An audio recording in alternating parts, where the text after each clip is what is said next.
Welcome friends, स्वागत है आप सभी का आपके अपने चैनल में दोस्तों। और आज मैं आप लोगों के लिए लाया हूँ एक बेहद ही सुंदर कहानी। तो चलिए वीडियो को शुरू करते हैं और जानते हैं कि क्या है इस कहानी में। आज दोस्तों बात है महाभारत युद्ध के समय की, जब भीष्म पितामह ने ये प्रतिज्ञा ली थी कि वह अर्जुन का वध कर देंगे। और मैं आप लोगों को बता दूं कि भीष्म पितामह महाभारत के युद्ध में एक बहुत ही बड़े योद्धा थे, या ये कह सकते हैं कि उन्हें हराना नामुमकिन था। और साथ ही साथ उन्हें इच्छा मृत्यु का भी वरदान था दोस्तों।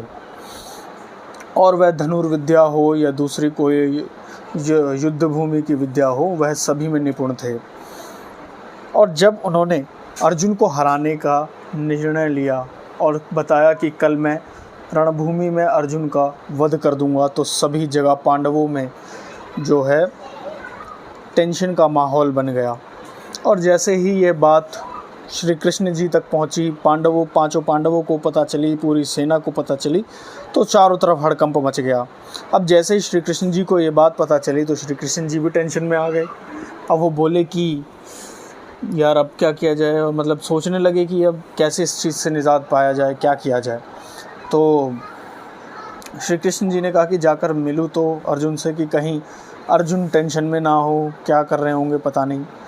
तो जाकर देखा तो अर्जुन आराम से सो रहे थे, कोई टेंशन नहीं, कुछ नहीं। तो श्री कृष्ण जी ने कहा, उनको उठाया और कहा कि तुम्हें पता है कि भीष्म पितामह ने क्या कहा है। तो अर्जुन ने कहा कि हाँ मुझे पता है, उन्होंने कहा है कि कल वह मेरा वध कर देंगे। तो श्री कृष्ण जी को बड़ी आश्चर्य हुआ इस चीज़ पर, और उन्होंने कहा कि तो ये सुनकर तुम्हें बिल्कुल भी चिंता नहीं हो रही है और तुम आराम से सो रहे हो। तो अर्जुन ने बहुत ही सुंदर उत्तर दिया। अर्जुन ने कहा कि जिसके लिए आप जाग रहे हो, अगर वह भी ना सोए तो फिर कौन सोएगा। जब आप मेरे लिए चिंता कर रहे हैं, आप मेरे लिए जाग रहे हैं, तो फिर मुझे चिंता करने की क्या ज़रूरत है। तो श्री कृष्ण जी समझ गए कि अब तो मुझे ही कुछ करना पड़ेगा, सोचना पड़ेगा। तो श्री कृष्ण जी जो हैं उन्हें कहते ही थे छलिया।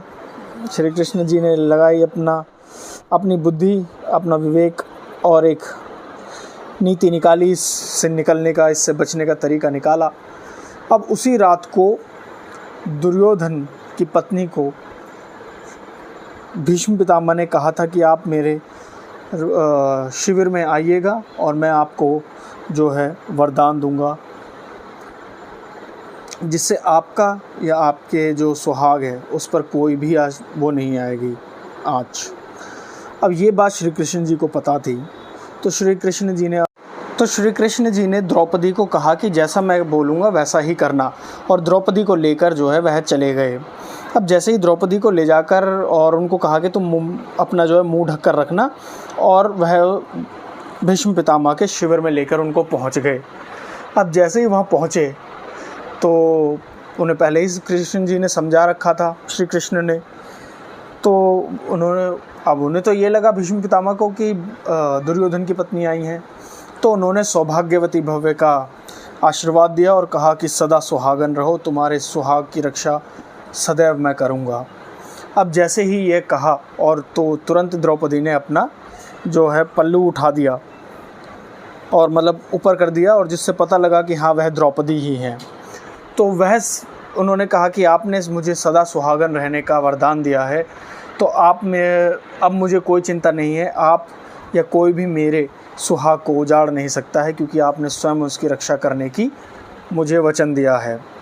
अब जैसे ही भीष्म पितामह को ये पता चलता है तो वह टेंशन में भी आ जाते हैं, लेकिन वह समझ जाते हैं कि ये सारा कराया किसका है। तो वह कुछ नहीं कहते हैं, वह सिर्फ बाहर आकर देखते हैं तो एक पीले वस्त्र में कोई शख्स जो है बाहर खड़ा है। तो वह समझ जाते हैं कि पीले वस्त्र में कौन है, जो नारी के कपड़े पहने खड़ा है यहाँ पर मुंह ढककर।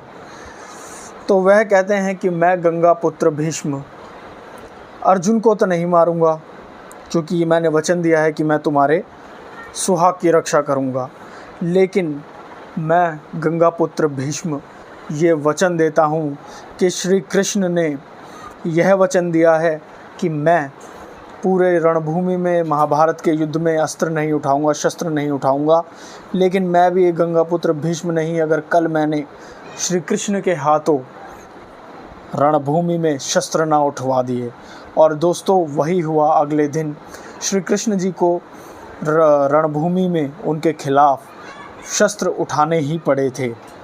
ये जो है उनकी दिव्य शक्ति थी, ये गौरव था उनका, भीष्म पितामह का।